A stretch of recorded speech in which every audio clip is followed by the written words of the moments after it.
Di video sebelumnya, kita telah membahas tentang pengantar pengelolaan source code menggunakan software Git. Salah satu dari 3 fitur Git yang kita sebutkan di video sebelumnya adalah commit. Apa itu commit? Secara singkat, bisa kita artikan commit adalah menyimpan catatan perubahan yang terjadi pada sebuah file. Karena biasanya, ketika kita melakukan save atau menyimpan sebuah file tersebut tidak memiliki catatan perubahan. Sebagai contoh, misalnya ada sebuah file teks yang berisi kata air. Ketika huruf dari kata air pada file tersebut ditambahkan oleh orang yang berbeda dan di waktu yang berbeda pula. Huruf A ditambahkan oleh si A, huruf I ditambahkan oleh si B, dan huruf R ditambahkan oleh si C. Anggaplah file tersebut dibuat oleh 3 orang tersebut. Ketika file tersebut dibuka, seperti biasanya, kita tidak akan bisa mengetahui kapan huruf A ditambahkan dan siapa yang menambahkannya. Begitu juga dengan huruf I dan huruf R. Kita juga tidak akan tahu siapa yang menambahkan dan kapan ditambahkan. Berbeda dengan commit, fitur commit yang ada pada software Git bisa digunakan untuk menutupi kekurangan dari save. Misalnya saja, ketika si A menambahkan huruf A dan melakukan save atau menyimpan file, lalu melakukan commit, maka yang terjadi adalah Git akan mencatat perubahan yang terjadi pada file tersebut. Siapa yang melakukan perubahan dan kapan perubahan tersebut dilakukan. Begitu juga dengan si B dan si C ketika menambahkan huruf I dan huruf R. Jadi, kita bisa melacak ke belakang catatan perubahan yang dilakukan pada sebuah file. Tentu ini hanyalah sebuah analogi menggunakan sebuah file teks yang berisi 3 huruf. Namun pada kenyataannya, pada saat mengelola source code, perubahan mungkin bisa terjadi di banyak baris atau bahkan mungkin di banyak file. Lalu bagaimana caranya kita melakukan commit menggunakan software Git? Pertama, setelah melakukan instalasi, pastikan kita telah melakukan konfigurasi email user dan nama user menggunakan perintah git config. Kedua, pastikan folder tempat kita menyimpan source code sudah dibuat sebagai repositori lokal Git menggunakan perintah git init. Nanti kita akan coba mendemokan bagaimana caranya melakukan kedua hal tersebut. Setelah kedua prasyarat tersebut telah dilakukan, baru kita bisa melakukan commit.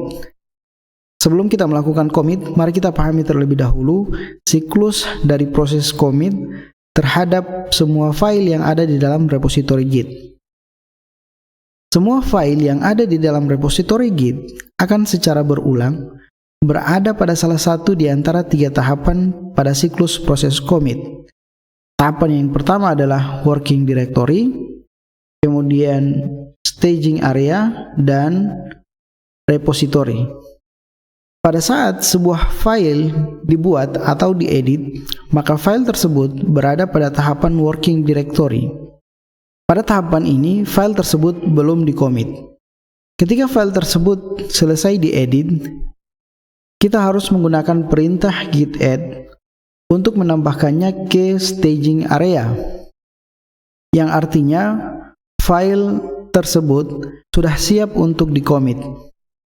Tahapan terakhir, kita gunakan perintah git commit untuk memindahkan file tersebut dari staging area ke repository, yang artinya pada tahapan terakhir ini file tersebut telah memiliki catatan perubahan yang bisa kita lacak. Sekarang mari kita lihat cara melakukan commit pada software Git.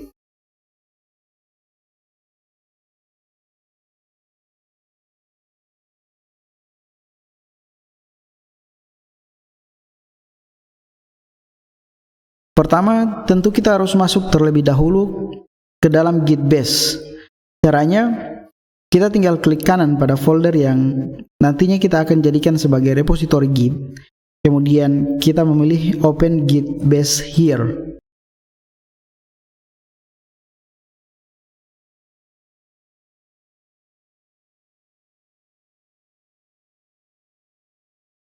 Ini adalah tampilan dari Git Base atau software Git yang nantinya akan kita gunakan untuk mengeksekusi perintah-perintah yang kita sudah sebutkan di slide sebelumnya.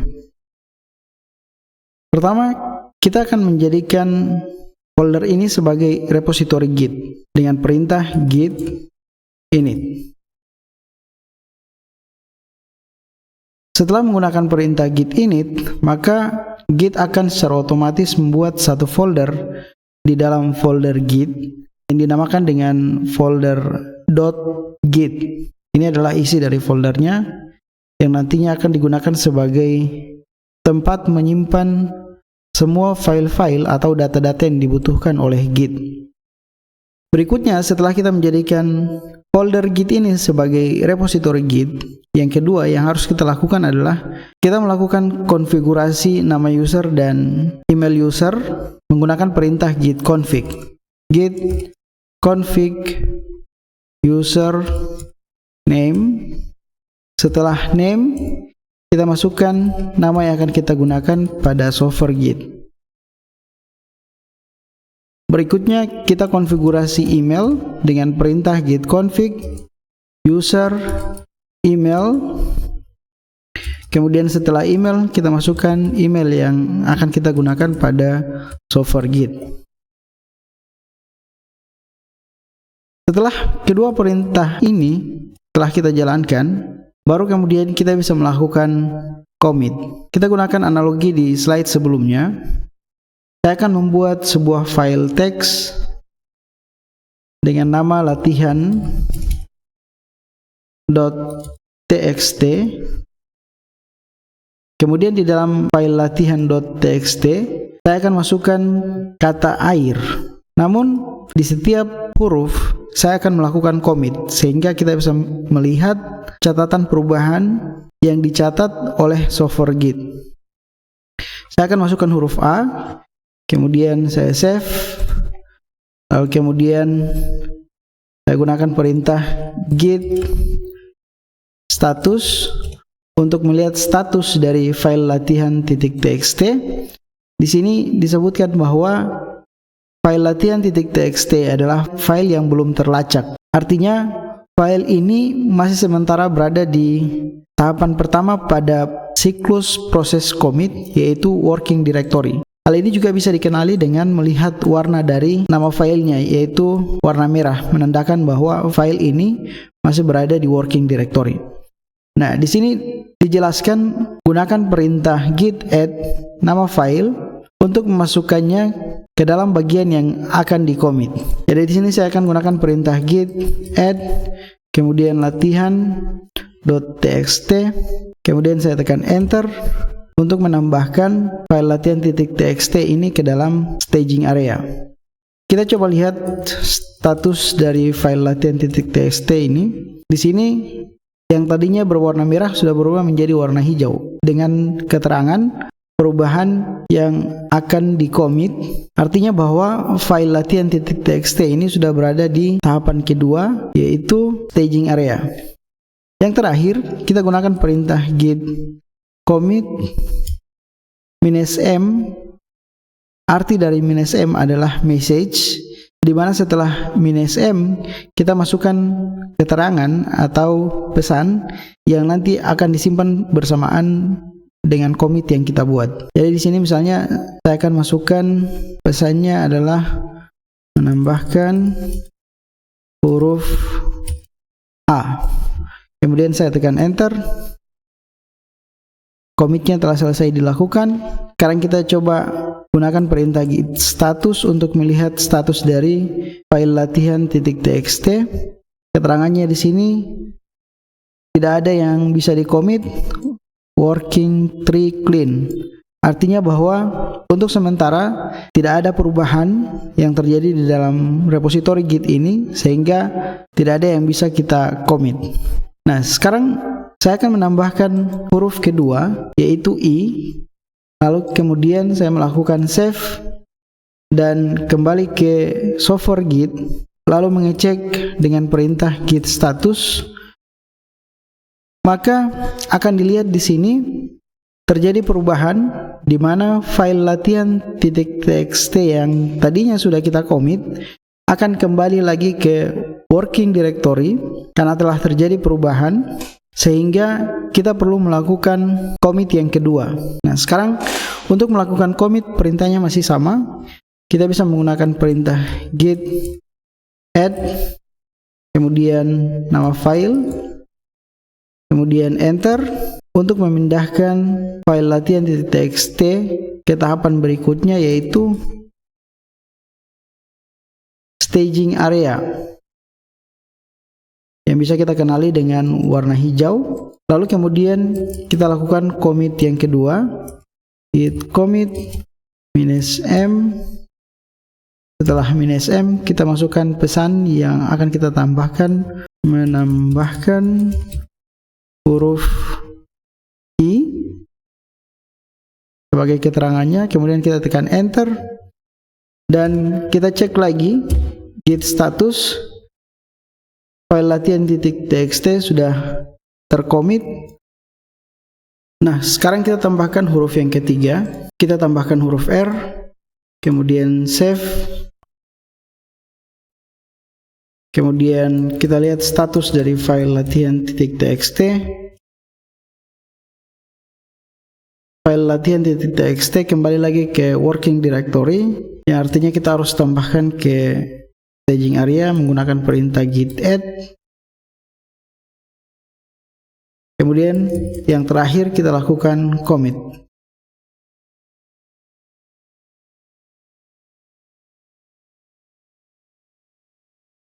Dengan pesan menambahkan huruf R. Kemudian kita tekan enter. Lalu sampai di sini mungkin sebagian dari teman-teman ada yang bertanya, untuk apa dilakukan tahapan demi tahapan tersebut?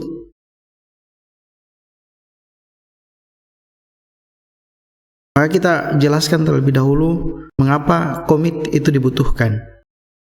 Kurang lebih ada dua alasan mengapa commit itu dibutuhkan. Yang pertama adalah tentu untuk melihat perkembangan source code atau perkembangan dari sebuah file dari waktu ke waktu ketika dilakukan commit. Menggunakan perintah git log dan git checkout.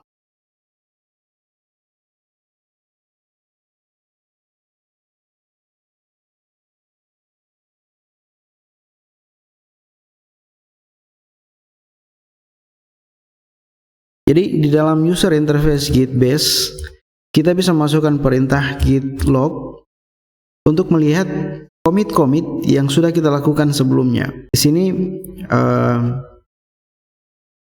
ada commit pertama dengan keterangan menambahkan huruf A. Kemudian ada commit kedua dengan keterangan menambahkan huruf I. Dan ada commit ketiga dengan keterangan menambahkan huruf R. Bukan hanya bisa melihat, tapi kita juga bisa kembali ke salah satu commit yang sudah pernah dilakukan. Dan ini sangat penting ketika misalnya pada saat kita melakukan pengembangan source code yang perubahannya itu bisa di banyak baris dan di banyak file. Misalnya, saya ingin kembali ke commit yang paling pertama, maka saya bisa mengetikkan perintah git checkout, kemudian menambahkan ID dari commit pertama dengan cara di copy saja, kemudian dipaste setelah checkout, kemudian enter. Maka perhatikan yang tadinya ada 3 huruf sekarang hanya muncul 1 huruf. Misalnya saya ingin kembali lagi ke commit yang kedua, perintahnya sama, git checkout, kemudian gunakan ID dari commit yang kedua. Lalu kemudian saya tekan enter, maka akan berubah menjadi AI. Fitur ini sangat bermanfaat jika perubahan terjadi pada banyak baris dan banyak file. Jadi kita bisa melihat perkembangan source code dari waktu ke waktu. Baik, sekarang saya kembali ke commit yang paling terakhir dengan perintah git checkout, kemudian master.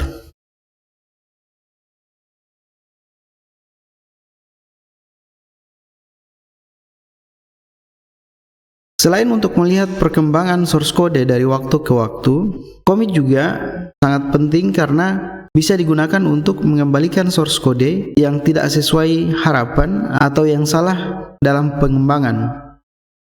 Menggunakan perintah git restore dan git reset.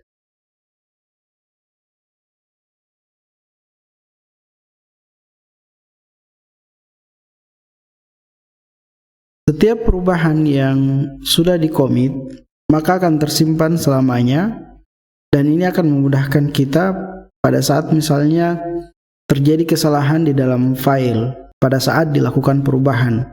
Maka dengan sangat mudah kita bisa menggunakan perintah restore untuk mengembalikan kesalahan tersebut. Sebagai contoh misalnya, di sini saya akan mencontohkan misalnya file teks yang ada di dalam file itu dihapus. Biasanya kita bisa melakukan pengembalian dengan menekan Ctrl Z. Namun seperti yang sudah dibahas di video sebelumnya bahwa tidak selamanya Ctrl Z itu bisa digunakan.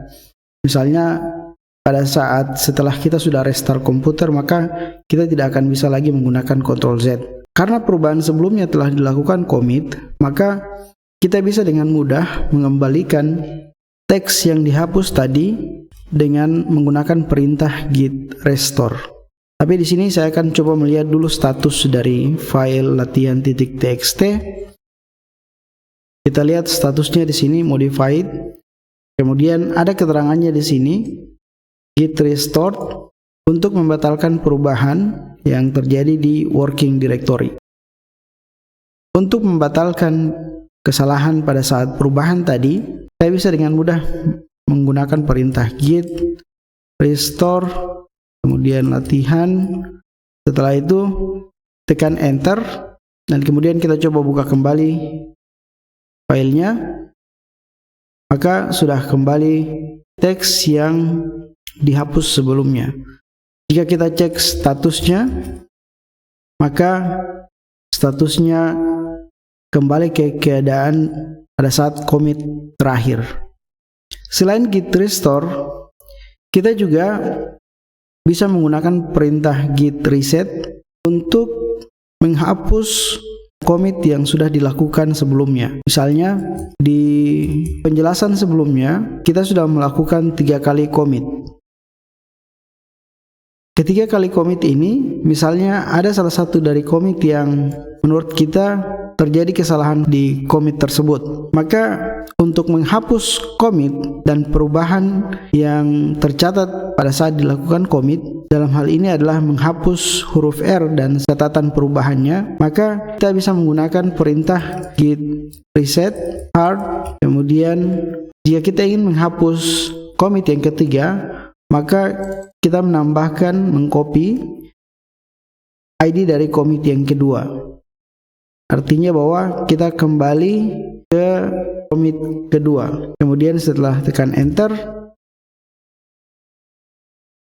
maka jika kita lihat file latihan, huruf R sudah terhapus, dan jika kita lihat log dari commit, hanya ada 2 commit yang tersisa. Artinya bahwa commit yang ketiga telah dihapus. Itu adalah 2 alasan lain mengapa commit itu dibutuhkan.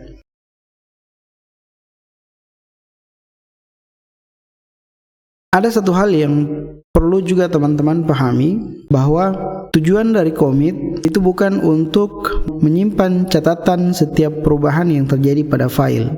Karena tentu pasti akan sangat melelahkan jika kita harus menyimpan setiap perubahan yang terjadi pada file. Lalu yang jadi pertanyaan, kapan commit itu perlu dilakukan? Karena tidak setiap perubahan harus dilakukan commit. Maka kurang lebih ada 3 keadaan kapan commit itu dilakukan. Keadaan yang pertama, commit itu dilakukan pada saat kita telah selesai mengerjakan apa yang kita kerjakan.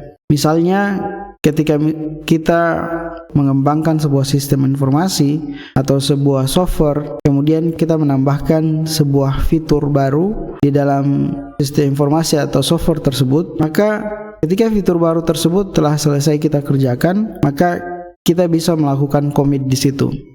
Jika belum selesai dikerjakan, maka alangkah baiknya tidak perlu dilakukan commit, karena kemungkinan perubahan masih akan terjadi ke depannya. Kecuali ada kondisi-kondisi tertentu, misalnya kita ingin menyimpan perubahan yang telah kita lakukan karena ada sebagian dari apa yang kita rubah di dalam file tersebut, itu memang penting untuk di-commit. Keadaan yang kedua, kita melakukan commit ketika telah selesai memperbaiki bug atau cacat atau kesalahan yang ada di dalam kode yang menyebabkan perangkat lunak tidak berjalan sesuai dengan yang kita inginkan. Maka kita harus melakukan commit untuk memperbaiki bug tersebut, walaupun hanya sedikit sekali perubahan yang kita lakukan pada saat itu. Keadaan yang ketiga hampir mirip dengan keadaan yang kedua, hanya saja pada keadaan yang ketiga ini kesalahan yang dilakukan itu tidak masuk dalam kategori bug. Jadi ada 3 keadaan kapan commit itu harus dilakukan. Nah, ini ada beberapa variasi dari perintah git add yang perlu juga mungkin teman-teman ketahui agar supaya pada saat menggunakan perintah git add akan lebih memudahkan. Variasi perintah git add yang pertama adalah git add file. Ini yang kita gunakan sebelumnya, di mana fungsi dari perintah ini adalah untuk menambahkan satu file dari working directory dipindahkan ke staging area. Kemudian variasi perintah yang kedua, kita bisa menggunakan perintah git add file 1, kemudian file 2, dan seterusnya. Kalau misalnya ada file 3, berarti file 3 untuk menambahkan lebih dari satu file yang ada di working directory ke staging area. Variasi perintah yang ketiga adalah kita bisa menggunakan perintah git add kemudian bintang titik file tipe. File tipe ini yang saya maksud adalah biasanya setiap file itu memiliki file tipe, misalnya HTML atau CSS atau JS dan seterusnya. Jadi bintang titik HTML, bintang titik CSS, bintang titik JS. Tujuan dari perintah git add bintang titik file tipe ini adalah untuk menambahkan file yang ada di working directory yang memiliki kesamaan tipe file. Misalnya ada 5 tipe file yang ada di dalam folder tersebut dengan file tipe HTML, maka kelima file tersebut akan ditambahkan dari working directory ke dalam staging area. Kemudian ada variasi perintah yang kelima, yaitu git add titik. Nah, git add titik itu artinya menambahkan semua file yang sementara berada di working directory ke staging area. Kemudian variasi perintah yang berikutnya adalah git commit. Perintah git commit yang sebelumnya kita gunakan adalah -m kemudian pesan, yang fungsinya adalah untuk melakukan commit terhadap file yang belum di-commit sebelumnya yang sementara berada di staging area ke repository. Kita juga bisa menggunakan git commit -am kemudian pesan. Perintah ini berfungsi untuk melakukan commit terhadap file yang sudah di-commit sebelumnya atau file yang statusnya adalah drag file, sehingga kita tidak perlu lagi menggunakan perintah git add. Jadi jika ada sebagian file di dalam repository Git yang sudah pernah di-commit sebelumnya dan ingin di-commit yang kedua, ketiga, dan seterusnya, maka kita tanpa harus menggunakan git add, kita bisa langsung menggunakan perintah git commit -am kemudian spasi disertakan dengan pesan yang akan diikutsertakan pada saat commit dilakukan. Kemudian yang terakhir ada perintah git commit amen. Fungsi dari perintah ini adalah untuk melakukan commit susulan. Misalnya ada sebuah file yang ketinggalan pada saat kita sudah melakukan commit, Lalu kemudian kita ingin menyusulkan file tersebut ke dalam commit yang sudah kita lakukan sebelumnya, maka kita bisa menggunakan perintah git commit amen. Dan ini adalah variasi perintah git restore yang kurang lebih sama dengan variasi perintah pada saat git add, dimana kalau kita git restore file, maka perintah ini hanya akan mengembalikan satu file yang dimodifikasi yang statusnya berada di working directory. Jika kita gunakan perintah git restore file 1, file 2, dan file 3 dan seterusnya, maka Git akan mengembalikan sesuai dengan file yang kita sertakan di perintah git restore. Begitu juga dengan git restore file tipe, maka akan dikembalikan berdasarkan file tipenya, dan git restore titik artinya semua file yang statusnya modified atau sedang diedit atau sedang ditambahkan yang sementara berada di working directory akan dikembalikan ke commit yang terakhir. Kita akan lanjutkan ke fitur Git yang berikutnya, yaitu branch, di video ketiga.